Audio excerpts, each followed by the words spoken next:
आए थे सुनने वचन, तूने उन्हें भोजन दिया। प्यासे जो आए थे सुनने वचन, तूने उन्हें जल दे दिया। प्यासे जो आए थे सुनने वचन, तूने उन्हें जल दे दिया। मेरे यीशु इन सब का दिल खुशियों से तूने भरा। मेरे यीशु इन सब का दिल खुशियों से तूने भरा। मेरे यीशु मैं स्वागत करूं अपने इस दिल में तेरा। मेरे यीशु मैं स्वागत करूं अपने इस दिल में तेरा। Please be seated. सभी लोग कृपया बैठ जाएंगे।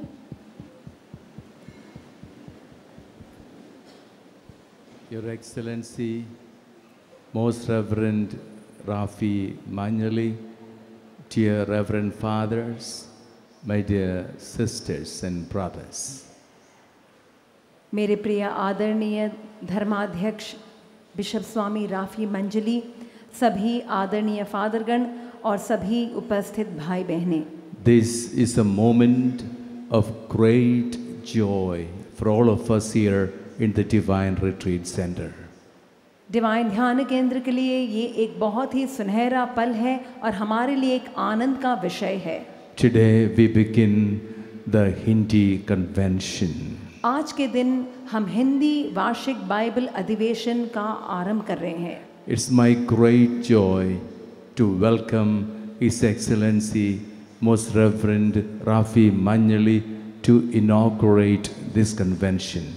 और मैं बहुत ही हर्षित हूँ कि मैं आदरणीय बिशप स्वामी राफी मंजली का इस समारोह में और इसका उद्घाटन करने के लिए मैं उनका स्वागत करता हूँ। His Excellency has always been a dear friend of the Divine Retreat Center. Divine ध्यान केंद्र के लिए आदरणीय बिशप स्वामी हर बार मित्रता रहे हैं। He's come all the way from Allahabad to inaugurate this convention. और इस समारोह का उद्घाटन करने के लिए वो दूर लंबे सफ़र से इलाहाबाद से आए हैं।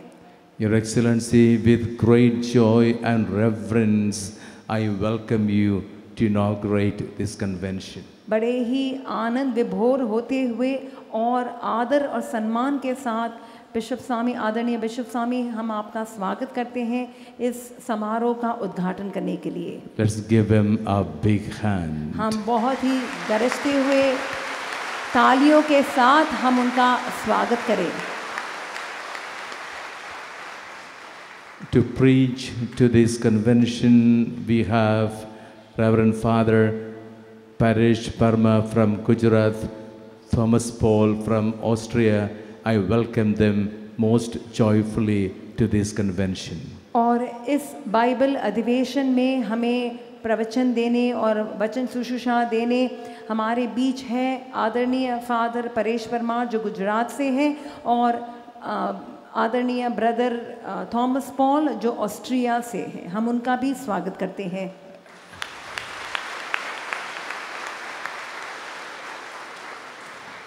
And you, my brothers and sisters, you are come from far and wide from all the different states of our country. आप भारत देश के विभिन्न प्रांतों से दूर दूर से यहाँ पर आए हो।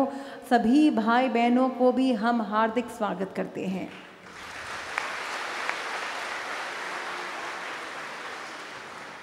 You have taken a lot of sacrifices to come all the way from far in big crowds to attend this convention. आपने बहुत कष्ट उठाया है, आपने बहुत बलिदान दिया है, त्याग के भावना से आप इतना लंबा सफ़र करके इस समारोह में शामिल होने के लिए आए हैं। The more sacrifices you have taken, the greater will be the abundance of the showers of graces God is going to give every one of you. आप जितनी अधिक मात्रा में प्रभु के लिए कष्ट उठाए हैं, जितनी आपने पीड़ा सही है और जितना बलिदान दिया है, उतनी ही अधिक मात्रा में, परिपूर्ण मात्रा में प्रभु आप पर आशीष बरसाएंगे। From last Thursday onwards, you were coming, and when I saw you coming in big numbers, my heart has been praying for you.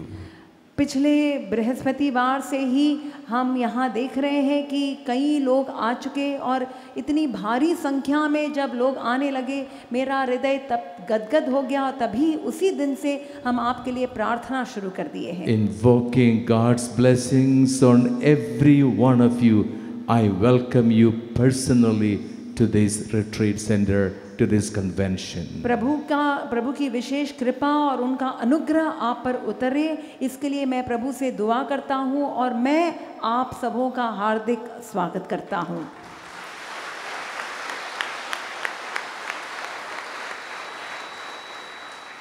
There are fathers and sisters come together, bringing their people to this retreat. I welcome every one of them most lovingly to this convention. अनेक फादरगण और अनेक धर्म बहनें अपने अपने जो भी पल्ली के जो भी विश्वासी गण हैं, सबों को यहाँ लेकर आए हैं। इससे इन सभी याजक गण को और सभी धर्म बहनों को भी हम हार्दिक स्वागत करते हैं।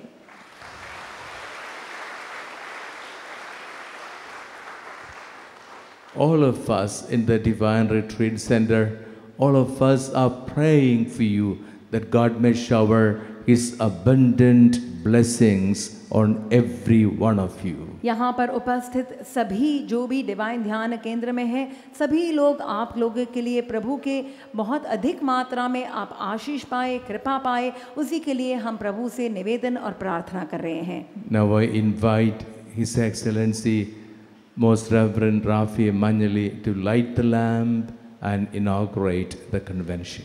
अब मैं आदरणीय बिशप स्वामी राफी मंजली को बुलाता हूँ, मैं उनका स्वागत करता हूँ कि वो दीप प्रज्वलन से इस समारोह का, इस अधिवेशन का वो उद्घाटन करें। सभी लोग खड़े हो जाएंगे।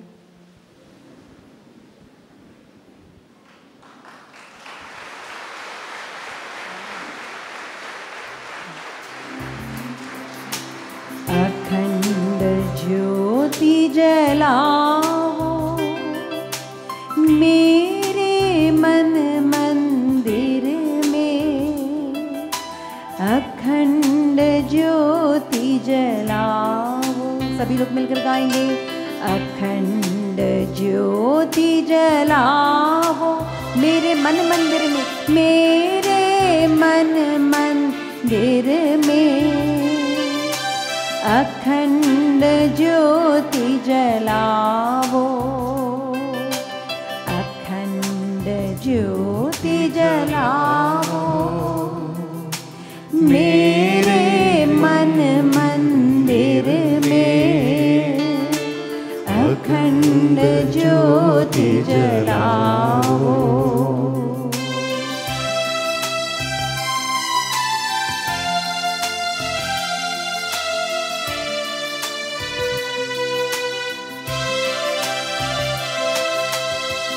ज्योति सूर्य सम तेज स्वरूपा, यीशु तुम हो दिव्य स्वरूपा, अखंड ज्योति जलाओ, अखंड ज्योति जलाओ, दिव्य ज्योति, प्रेम ज्योति, ज्ञान ज्योति जलाओ,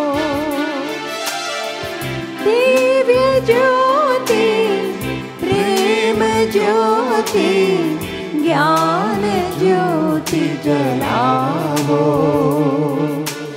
अखंड ज्योति जलाओ, अखंड ज्योति जलाओ, अखंड ज्योति जलाओ।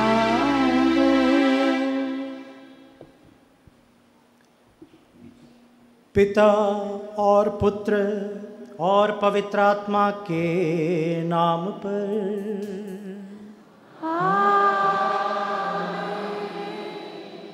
प्रभु की शांति आप लोगों के साथ हो और आपके साथ भी। आदरणीय फादर अगस्टिन, आदरणीय पुरोहितगण, धर्मसंगी भाई बहनें और प्रभु यीशु मसीह में मेरे प्यारे भाइयों बहनों बच्चों, आज हम सबका ये सौभाग्य है कि हम इस बाइबल कन्वेंशन का शुभारंभ कर रहे हैं। मेरे लिए भी ये अपार आनंद का विषय है। हम लोगों का यहाँ एकत्रित होना कोई इत्तेफाक से नहीं, ईश्वर की योजना है। आज का ये मिस्सा बलिदान मैं इस अधिवेशन के सफलता के लिए चढ़ा रहा हूँ, आप सभी के मतलबों के लिए चढ़ा रहा हूँ। ईश्वर से यही मनाता हूँ कि इस बाइबल कन्वेंशन के दौरान हम सबको पवित्र आत्मा का अभिषेक प्राप्त हो, हम सबका जीवन का नवनीकरण हो और हम यहाँ से ईश्वर के संदेशवाहक बनकर अपने अपने कर्म भूमि लौटे। आज ये हमारा विशेष सौभाग्य है कि आज हम प्रभु यीशु मसीह के स्वर्गारोहण का महापर्व मना रहे हैं। ये कलीसिया के सबसे पुराने पर्वों में से एक हैं। 400 ईस्वी से ये पर्व मनाया जा रहा है। हम आज उस बात का स्मरण कर रहे हैं कि प्रभु यीशु मसीह अपना मिशन कंप्लीट करने के बाद, पूर्ण करने के बाद स्वर्ग गए और पिता के दाहिने विराजमान है। और प्रभु आज हमसे ये आह्वान करते हैं कि हम उनके सुसमाचार दुनिया के कोने कोने में फैलाए। आइए इस मिस्सा बलिदान में हम भक्ति भाव से भाग लें और इस पवित्र बलिदान में योग्य रीति से भाग लेने से पहले हम अपने अंतःकरण की जांच करें, पापों के लिए, कमियों के लिए दया सागर प्रभु से क्षमा याचना करें।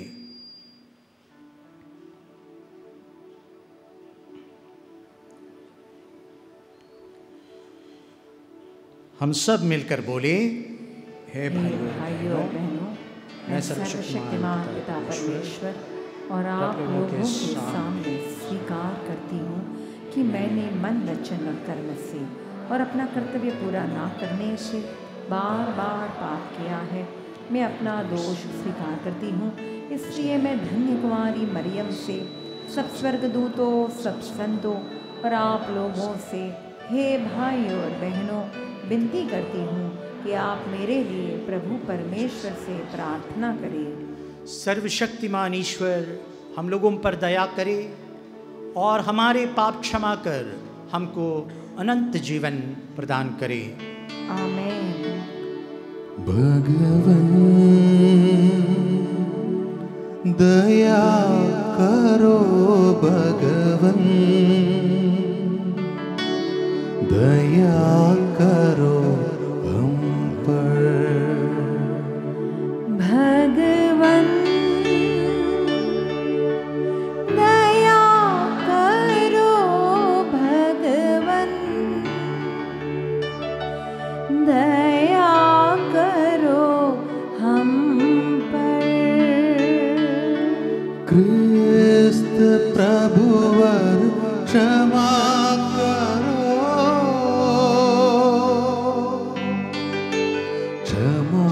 करो, भगवन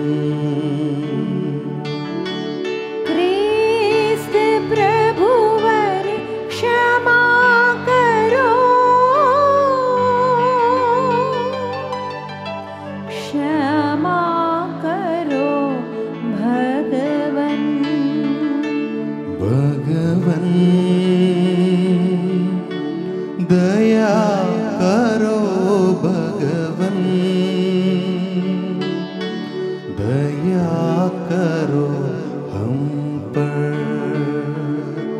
भगवन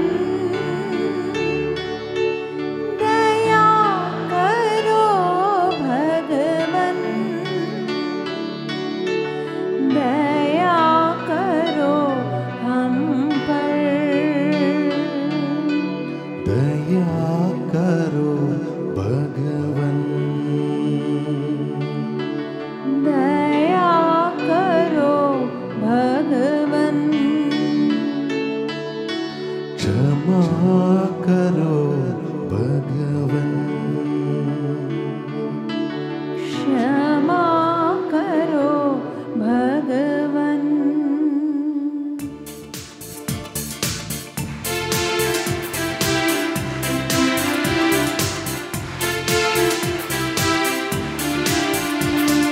ईश्वर की महिमा, ईश्वर की महिमा, पिता ईश्वर की महिमा।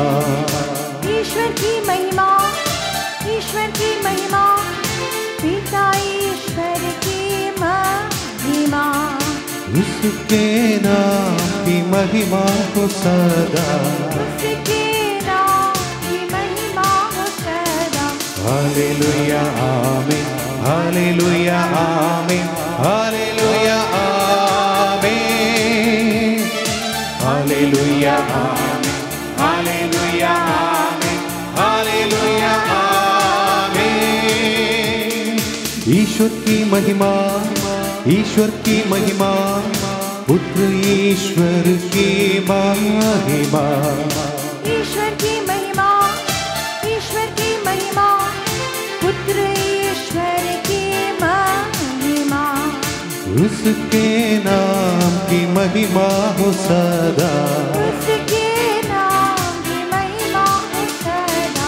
हालेलुया आमीन, हालेलुया आमीन, हालेलुया आमीन, हालेलुया आमीन, हालेलुया आमीन, हालेलुया आमीन। ईश्वर की महिमा, ईश्वर की महिमा, आत्मा ईश्वर की महिमा। ईश्वर की महिमा, ईश्वर की महिमा, आत्मा ईश्वर की महिमा। उसके नाम की महिमा हो सदा, उसके नाम की महिमा हो सदा। हालेलुया आमीन, हालेलुया आमीन, हालेलुया आमीन, हालेलुया आमीन, हालेलुया आमीन, हालेलुया आमीन। हम प्रार्थना करें। हे सर्वशक्तिमान ईश्वर, हमारा हृदय आनंद और कृतज्ञता से भर दे, क्योंकि तेरे पुत्र का स्वर्गारोहण हमारे उत्थान का सूचक है। ख्रिस्त हमारा सिर है और हम उनका शरीर। वे महिमा में पहुंच गए हैं, हम भी वहीं पहुंचने की आशा लगाए रहें। ये वर दे उन्हीं हमारे प्रभु और तेरे पुत्र यीशु ख्रिस्त के द्वारा, जो ईश्वर होकर तेरे तथा पवित्र आत्मा के साथ युगान युग जीते और राज्य करते हैं।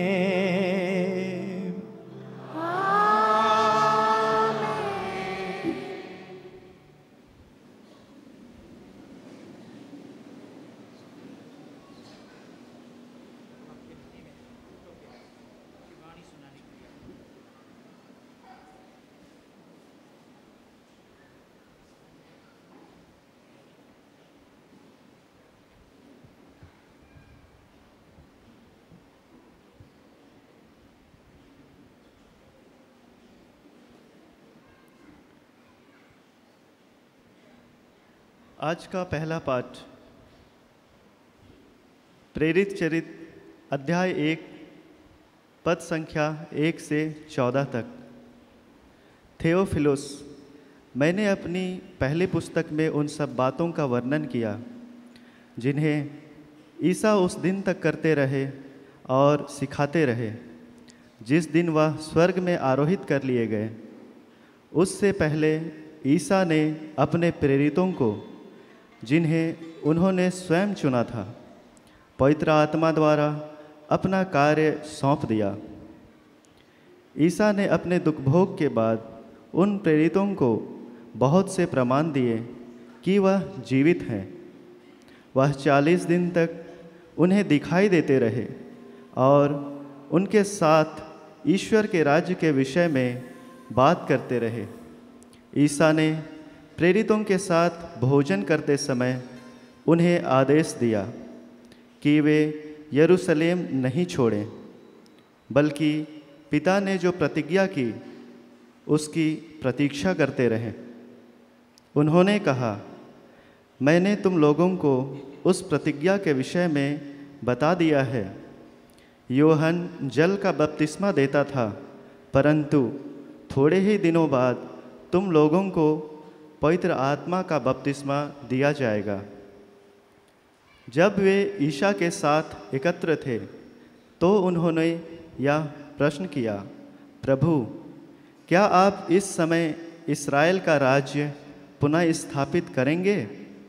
ईसा ने उत्तर दिया, पिता ने जो कल और मुहूर्त अपने निजी अधिकार से निश्चित किए हैं, तुम लोगों को उन्हें जानने का अधिकार नहीं है, किंतु पवित्र आत्मा तुम लोगों पर उतरेगा और तुम्हें सामर्थ्य प्रदान करेगा, और तुम लोग यरूशलेम, सारी यहूदिया और समारिया में तथा पृथ्वी के अंतिम छोर तक मेरे साक्षी होगे। इतना कहने के बाद ईसा उनके देखते देखते आरोहित कर लिए गए, और एक बादल ने उन्हें शिष्यों की आँखों से ओझल कर दिया। ईसा के चले जाते समय प्रेरित आकाश की ओर एकटक देखते ही रहे कि उज्ज्वल वस्त्र पहने 2 पुरुष उनके पास अचानक आ खड़े हुए और बोले, गलीलियो, आप लोग आकाश की ओर क्यों देखते रहते हैं? वही ईसा जो आप लोगों के बीच से स्वर्ग में आरोहित कर लिए गए हैं, उसी तरह लौटेंगे जिस तरह आप लोगों ने उन्हें जाते देखा है। प्रेरित जैतून नामक पहाड़ी से यरूशलेम लौटे। यह पहाड़ यरूशलेम के निकट विश्राम दिवस की यात्रा की दूरी पर है। वहाँ पहुंचकर वे अटारी पर चढ़े जहाँ वे ठहरे हुए थे। वे थे पेतरुस तथा यूहन्ना, याकूब तथा अंद्रयास, फिलिप तथा थोमस, बार्थोलोमी तथा मती, अल्फाई का पुत्र याकूब तथा सीमोन जो उत्साही कहलाता था, और याकूब का पुत्र यूदस। ये सब एक हृदय होकर नारियों, ईसा की माता मरियम तथा उनके भाइयों के साथ प्रार्थना में लगे रहते थे। यह प्रभु की वाणी है। ईश्वर को धन्यवाद।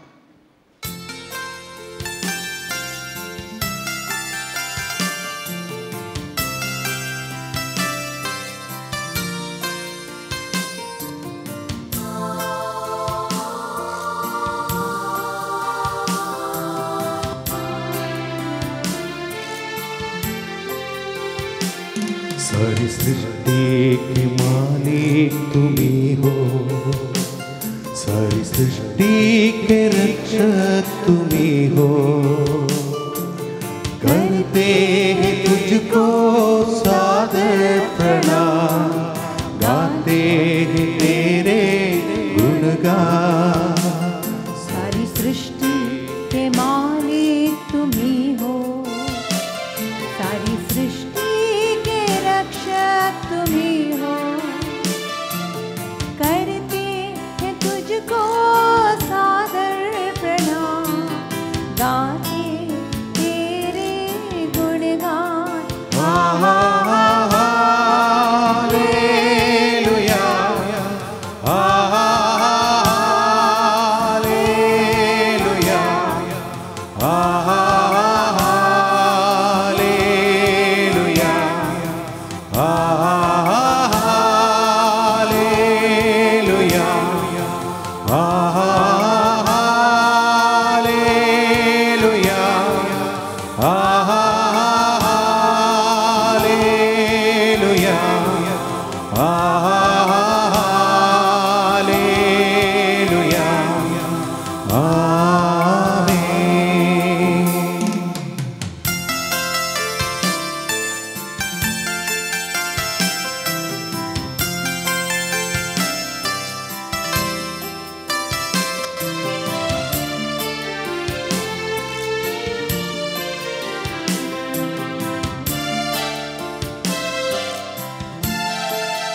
सारी सृष्टि को तेरा सहारा, सारे संघर्ष से हमको बचाना, तेरे हाथों में जीवन हमारा है, अपनी राहों पे हमको चलाना। सारी सृष्टि को तेरा सहारा, सारे संकट से हमको बचाना, तेरे हाथों में जीवन हमारा है, अपनी राहों पे हमको चलाना।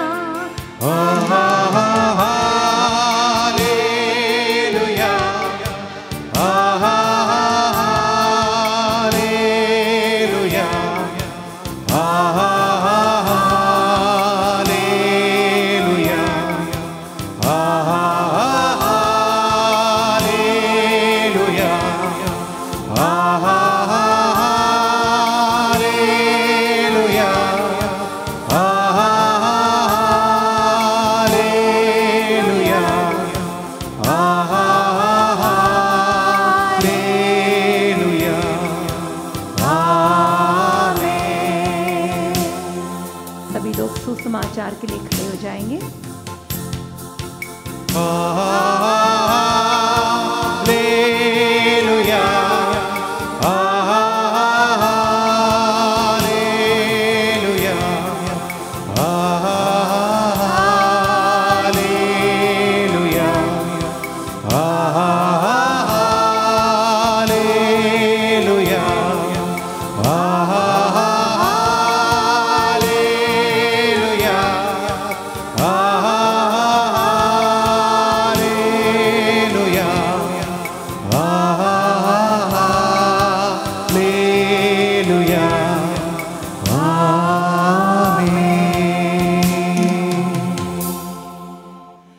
प्रभु आप लोगों के साथ हो और आपके साथ भी। संत मत्ती के अनुसार पवित्र सुसमाचार। प्रभु की जय। तब 11 शिष्य गलीलिया की उस पहाड़ी के पास गए जहां ईसा ने उन्हें बुलाया था। उन्होंने ईसा को देखकर दंडवत किया, किंतु किसी किसी को संदेह भी हुआ। तब ईसा ने उनके पास आकर कहा, मुझे स्वर्ग में और पृथ्वी पर पूरा अधिकार मिला है, इसलिए तुम लोग जाकर सब राष्ट्रों को शिष्य बनाओ और उन्हें पिता पुत्र और पवित्र आत्मा पर बपतिस्मा दो। मैंने तुम्हें जो जो आदेश दिए हैं तुम लोग उनका पालन करना, उन्हें सिखलाओ, याद रखो, मैं संसार के अंत तुम्हारे साथ हूँ। यह प्रभु का सुसमाचार है। क्रिस्त की जय।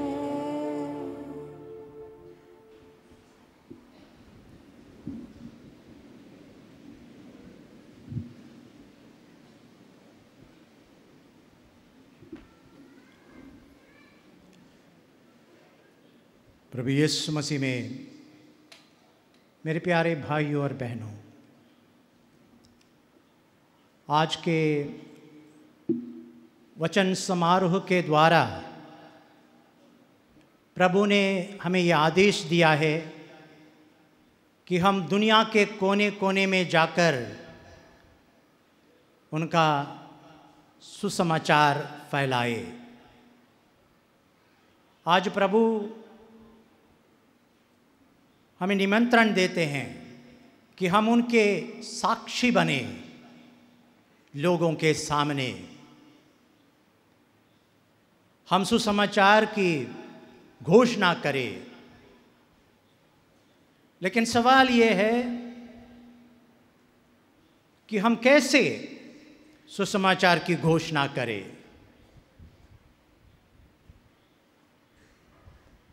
क्योंकि सुसमाचार की घोषणा करना प्रत्येक शिष्य का परम कर्तव्य है।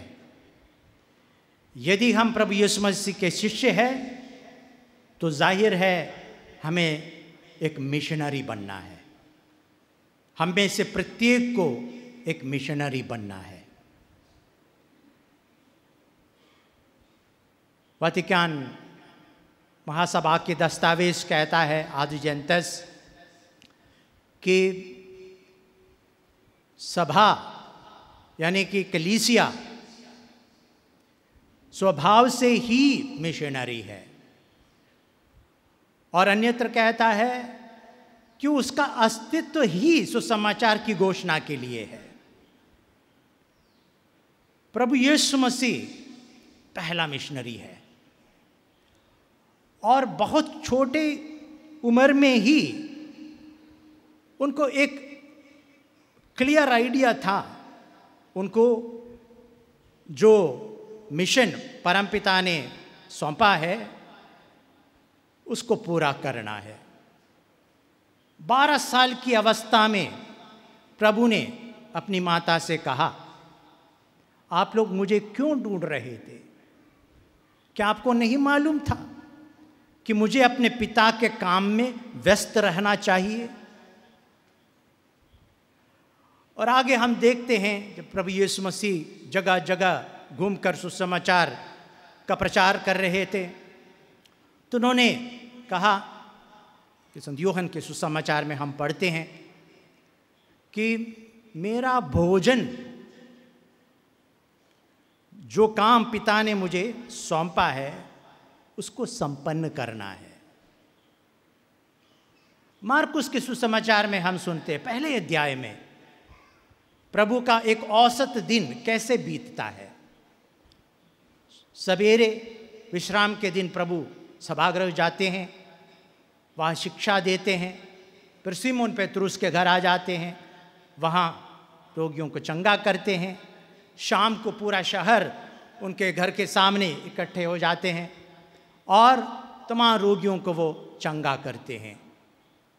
और फिर तड़के सवेरे, अगले दिन तड़के सवेरे प्रभु जागते हैं और प्रार्थना में लीन हो जाते हैं। सिमोन पेतरुस उनको ढूंढते ढूंढते वहाँ जाते हैं और उनसे कहते हैं, प्रभु सब लोग आपको ढूंढ रहे हैं।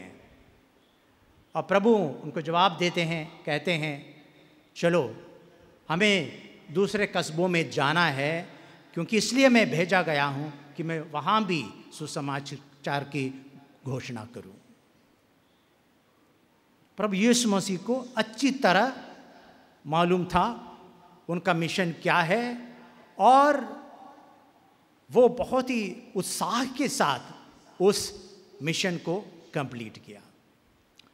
किसी ने कहा है, वो 12 साल की अवस्था में उन्होंने कहा मुझे मेरे पिता के कार्य में व्यस्त रहना है, और जब क्रूस पर प्राण त्याग दिए तब भी उन्होंने कहा कि सब कुछ पूरा हुआ, मिशन संपन्न हुआ।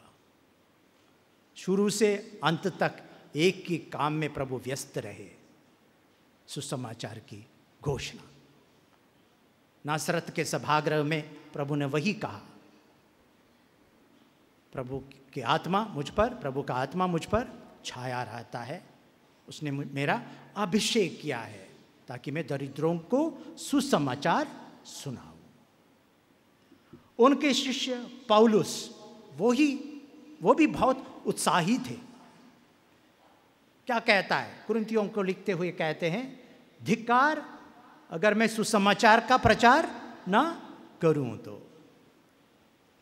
बहुत उत्साह है। अगर वो जीवित रहता है तो सुसमाचार की घोषणा के लिए जीवित रहता है, अगर मरना है तो वो भी सुसमाचार के कारण, प्रभु के कारण वो मृत्यु भी उनके लिए स्वीकार्य है। इतना उत्साह है, और उनका जीवन का मकसद ही सब के लिए सब कुछ बन जाता है। क्यों? ताकि किसी न किसी तरह वो कुछ लोगों को प्रभु के संबंध में लाए, प्रभु के सामने लाए। कितना उत्साह है उसके अंदर। ये हम लोगों का परम कर्तव्य है। हमने कहा कि अगर हम प्रभु के शिष्य हैं तो हमें मिशनरी बनना अनिवार्य है। हम आप लोगों के सामने, आपके साथ एक घटना जो फीजी आइलैंड्स में घटी थी आपके साथ बांटना चाहता हूं। कैसे एक नए ईसाई, नए शिष्य कितना उत्साही बना, कितना त्याग प्रभु यीशु मसीह के लिए उन्होंने किया, वो घटना आपके साथ में बांटना चाहता हूं। एक इतवार का दिन था और एक मिशनरी सिस्टर दोपहर के भोजन के बाद विश्राम कर रही थी। तब दरवाजे पर किसी के खटखटाने की आवाज़ सुनाई पड़ी। सिस्टर ने मन ही मन सोचा, ये कौन हो सकता है? हो सकता है कि कोई पेरेंट हो, एडमिशन के लिए आया हो, या कोई ज़रूरतमंद व्यक्ति हो जो कुछ मदद मांगने आया हो। तो संकोच करते हुए सिस्टर जाकर दरवाज़ा खोल दी और सामने एक नवयुवक खड़ा था। उनके पोशाक से, उनके ड्रेस से उनको पता चला कि ये एक किसान है। और दरवाज़ा खोलते ही उन्होंने उन सिस्टर से कहा, sister, tell me something about Jesus, tell me more about Jesus. प्रभु यीशु मसीह के बारे में मैं सुनना चाहता हूं, आप हमको प्रभु यीशु मसीह के बारे में सुनाइए। सिस्टर ने उनको अंदर बुलाया और उन्होंने कहा कि सिस्टर, एक सप्ताह पहले मैंने एक स्कूल टीचर से पहली बार प्रभु यीशु मसीह के बारे में सुना, और जो कुछ मैंने सुना वो बहुत ही सुंदर है, और मैंने अपने मन ही मन सोच लिया मुझे प्रभु यीशु मसीह के शिष्य बनना है। लेकिन जब मैं ये बात अपने पेरेंट्स को सुनाए तो उन्होंने मुझे घर से निकाल दिए। मुझे, मेरी पत्नी और बच्चे के साथ मुझे घर से बाहर निकाल दिया। लेकिन कोई बात नहीं सिस्टर, हमें दूसरी नौकरी मिल गई है, एक जगह मिल गया है रहने के लिए, आप हमको प्रभु यीशु मसीह के बारे में सुनाइए। सिस्टर ने उनके साथ वार्तालाप किया प्रभु यीशु मसीह के बारे में। वो बहुत ही जल्दी में था वो। तो सिस्टर ने उनसे पूछा, आप इतनी जल्दी में क्यों हैं? तो उन्होंने कहा, देखो सिस्टर, कुछ समय में मेरी गाड़ी, आखिरी गाड़ी चली जाएगी, इसलिए मुझे जल्दी जाना है। लेकिन इतने समय में, इस सीमित समय में आप जो कुछ बोल सकती है हमको बोल दीजिए, प्रभु यीशु मसीह के बारे में सिखाइए। तो उनसे पूछा, आप जाकर क्या करेंगे? तो उन्होंने कहा, मैं जाकर अपने साथियों से प्रभु यीशु मसीह के बारे में कहना चाहता हूँ, क्योंकि उनका सारा पैसा पूजा पाठ में और जादू टोने में खर्च होता है। अगर उनको मालूम पड़ जाएगा कि प्रभु यीशु मसीह सच्चा ईश्वर है और उनको ये सब दुख दर्द और ये जो परेशानी से वो छुटकारा दिला सकते हैं, तो वो बच जाएगा। और दूसरी बात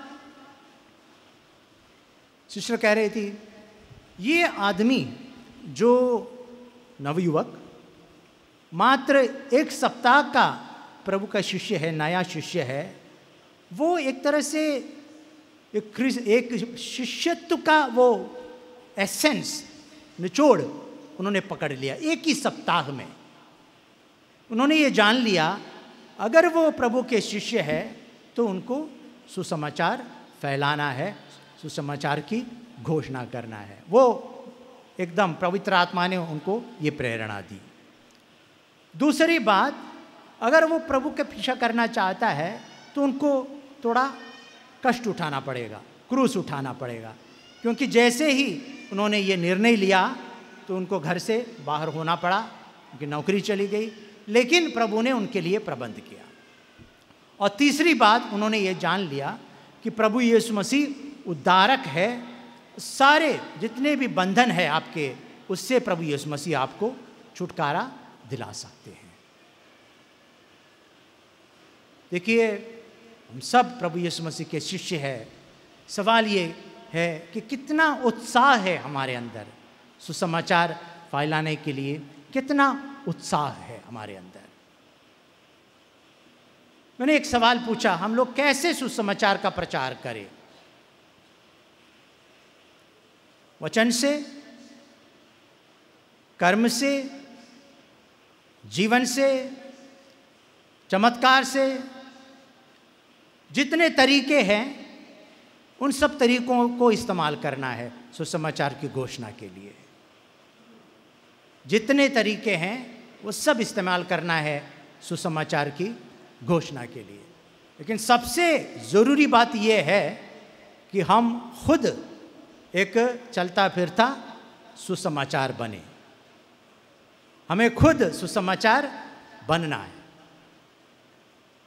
असीसी के संत फ्रांसिस ने एक बार कहा अपने शिष्यों से कि अगर आपका जीवन सुसमाचार नहीं है, आप खुद सुसमाचार नहीं हैं, तो सुसमाचार की घोषणा के लिए अन्यत्र जाने की कोई ज़रूरत नहीं। आपको खुद सुसमाचार बनना है। ये भजन 19 में लिखा है, भजन 19 और सुंदर भजन है, मैं पढ़ना चाहता हूँ आप लोगों के लिए। कैसे हम सुसमाचार का फैलाव कर सकते हैं, घोषणा कर सकते हैं।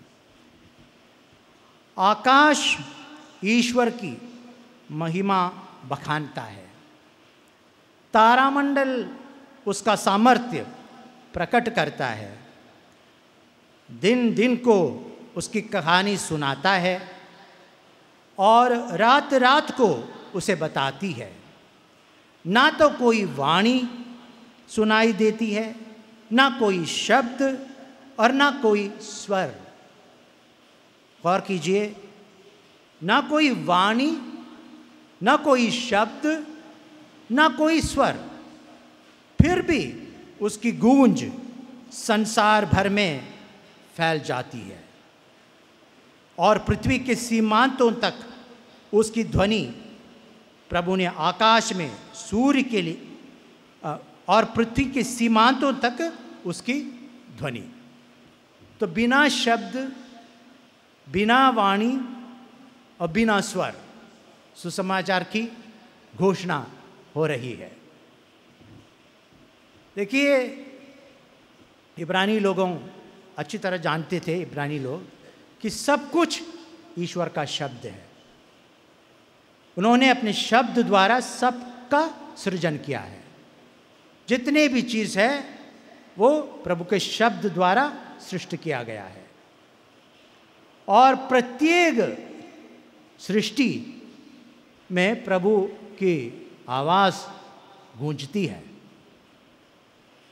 प्रभु का स्वर गूंजता है प्रत्येक सृष्टि में। एक तरह से प्रत्येक सृष्टि प्रभु का एक मान लीजिए एक सैक्रमेंट है। अगर विश्वास है और वो दिव्य चक्षु है, विश्वास रूपी आंख है, तो सब जगह आपको प्रभु दिखाई देगा। अपने जीवन से जो कुछ आप करता है, तो सुसमाचार का मतलब ये है, प्रभु यीशु, मतलब मदर तेरेसा का एक सुंदर कहावत है, सुसमाचार का इवेंजलाइजेशन क्या है। मदर कहती हैं इवेंजलाइजेशन बहुत ही सिंपल है, प्रभु यीशु मसीह को अपने हृदय में धारण करके जाना और दूसरों के हृदय में स्थापित करना। सुसमाचार यही है, प्रभु यीशु मसीह को प्रकट करना, प्रभु यीशु मसीह को दूसरों के हृदय में स्थापित करना। ये सुसमाचार है, सुसमाचार की घोषणा है, इवेंजलाइजेशन है। संत फ्रांसिस के जीवन की एक घटना है। एक दिन फ्रांसिस ने एक शिष्य को लेकर कहा, हम लोग सुसमाचार की घोषणा करने निकले, और वो गांव-गांव घूम के लोगों से बातें करते हुए आगे बढ़ने लगा। काफ़ी दूर चला गया और कुछ समय के बाद शिष्य के मन में संकोच आया और उन्होंने पूछा, गुरुवर, हम लोग सुसमाचार की घोषणा कब शुरू करेंगे? फ्रांसिस ने उनसे कहा, हम लोग वही तो कर रहे हैं। जब हम लोगों से बातें करते हैं, उनसे मुस्कुरा के बात करते हैं, उनके सुख दुख पूछते हैं और उनको सांत्वना प्रदान करते हैं, तो हम सुसमाचार की घोषणा कर रहे हैं। सुसमाचार की घोषणा करना पूरे जीवन से होना चाहिए, ताकि हर जगह, हर चीज़ में, हर कार्य में प्रभु यीशु की महिमा हो। जब मैं एक नव पुरोहित था उत्तर प्रदेश के एटा नामक जनपद में, तो वहाँ एक डीएम मैजिस्ट्रेट आया। पहली बार एक क्रिस्तीय आया, एक कैथोलिक। और जब सब अफसर समय के बाद ऑफिस पहुंचते हैं, तो ये आदमी समय से पहले पहुंचता था, और जब सब लोग समय से पहले निकलते हैं, ये डीएम समय के बाद भी काम करता है। और उनके घर सबके लिए खुला था, कोई भी व्यक्ति उनसे मिल सकता है, कभी भी उनकी परेशानी उनसे बता सकते हैं। और प्रत्येक रविवार को अगर वो शहर में है तो सब परिवार वो पवित्र मिस्सा के लिए आते थे और बड़ी भक्ति से उसमें भाग लेते थे। और जब उनका स्थानांतरण हुआ, लोगों ने उनके लिए एक विदाई समारोह का आयोजन किया और उनकी तारीफ करते हुए लोगों ने कहा, एक ने कहा, इतना कर्मठ ऑफिसर को हमने कभी नहीं देखा है। किसी ने कहा, इतना दयालु है वो। किसी ने कहा, ये इतना ईमानदार है। अंत में एक ने कहा, ज़्यादा क्यों कहना है, ये सब इसलिए है क्योंकि ये प्रभु यीशु मसीह के हैं। ये है सुसमाचार की घोषणा। सबसे बड़ी बात यह है कि हमारा जीवन, पूरा जीवन प्रभु यीशु मसीह के लायक हो। जो कुछ हम करते हैं, जो कुछ हम कहते हैं, जो भी हम हैं, वो सब उसके ज़रिए प्रभु यीशु मसीह की महिमा होनी चाहिए, सुसमाचार की घोषणा होनी चाहिए। देखिए, सुसमाचार को फैलाना सबसे बड़ा सौभाग्य है, इसकी घोषणा करना। जितने भी संत थे वो इसमें गर्व करते थे, ये बड़ा सौभाग्य मानते थे कि वो ईश्वर के सहयोगी हैं और उन्हें ये मेल मिलाप का संदेश फैलाने का सौभाग्य प्राप्त हुआ है। आज जब हमको ये संदेश मिला है, ये निमंत्रण मिला है, मन ही मन हम ये संकल्प करें कि हमारा जीवन और हमारा प्रत्येक कार्य से सुसमाचार की घोषणा होगी, प्रभु की महिमा होगी। आज के ये पावन दिन मैं आप सभी के लिए विशेष रूप से प्रार्थना करता हूँ। आप सभी को प्रभु यीशु मसीह का अभिषेक मिले, पवित्र आत्मा का अभिषेक मिले और हम सब का जीवन का नवीनीकरण हो, और हम सब प्रभु यीशु मसीह का आइकन्स बन जाए और एक चलता फिरता सुसमाचार बन जाए। पिता और पुत्र और पवित्र आत्मा के नाम पर।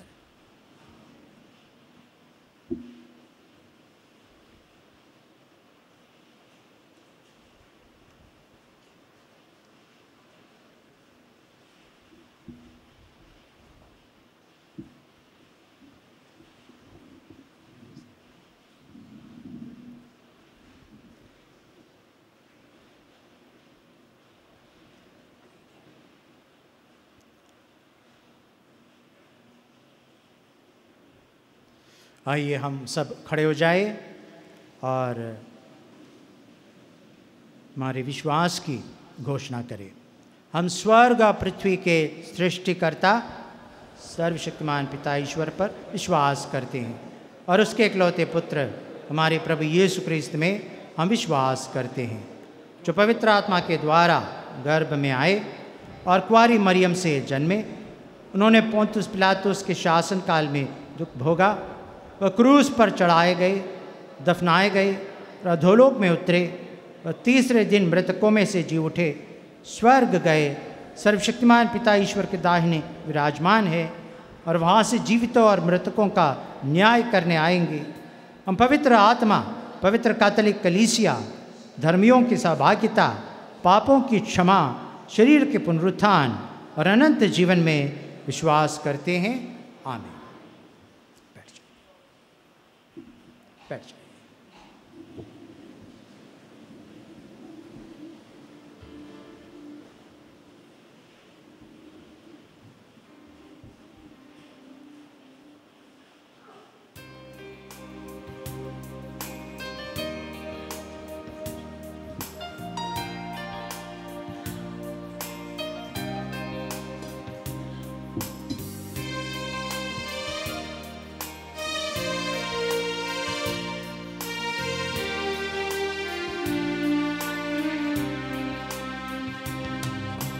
प्रभु मेरी भेंट को ग्रहण करो, प्रभु मेरी भेंट को ग्रहण करो, पावन मानो, पावन मानो,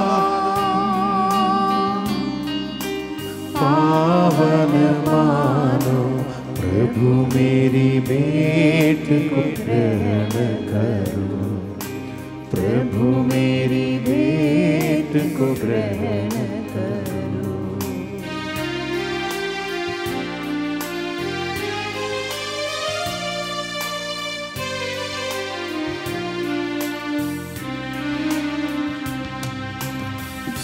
जो कुछ मैं हूँ, जो मैं करता, जो कुछ मैं हूँ, जो मैं करता, मेरा सब कुछ तेरा, मेरा सब कुछ तेरा, तुझे समर्पित करूं, तुझे समर्पित करूं, तुझे समर्पित करूं, तुझे समर्पित करूं।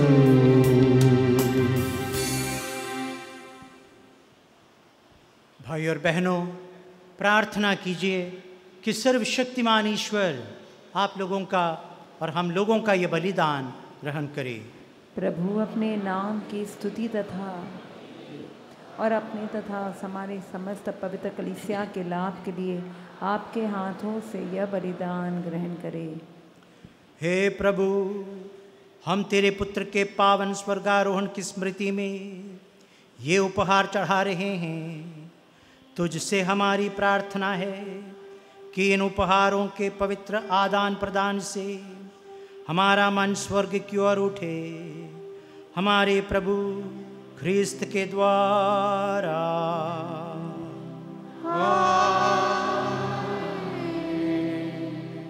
प्रभु आप लोगों के साथ हो।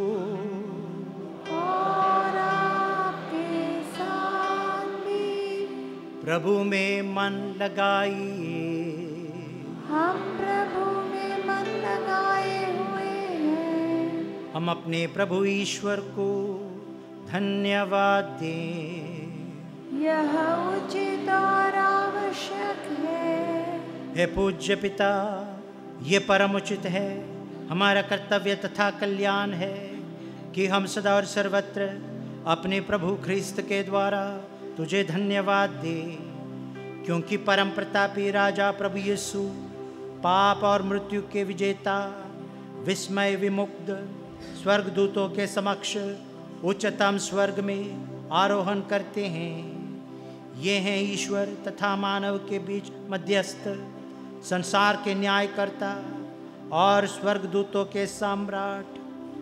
अपने स्वर्गारोहण से इन्होंने हमारा मानव स्वभाव नहीं त्यागा, वरन अपने शरीर के अंग होने के कारण हमें आश्वासन दिया कि जहाँ ये हमारे सिर तथा सब कुछ के स्रोत पहुँच गए हैं, वही हम भी एक दिन पहुँचेंगे। इसलिए पास्का के आनंद से विभोर होकर विश्व का कोना कोना उमंग से फूला नहीं समाता है, और स्वर्ग के समस्त दूतगण तेरी स्तुति करते हुए निरंतर एक स्वर से गाते हैं।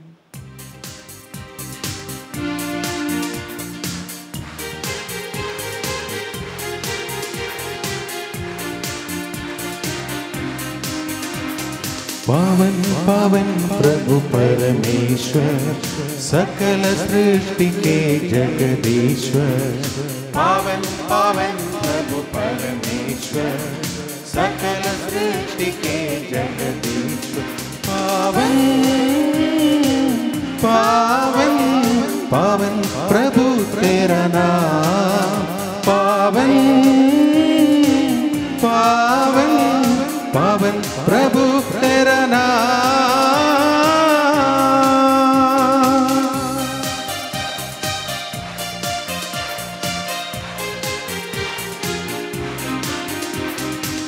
तेरी महिमा कीर्ति प्रशंसा आज उदित है अवनी अंबर। तेरी महिमा कीर्ति प्रशंसा आच्छादित है अवनी अंबर। तेरे ही जय जयकारों से गूंज रहा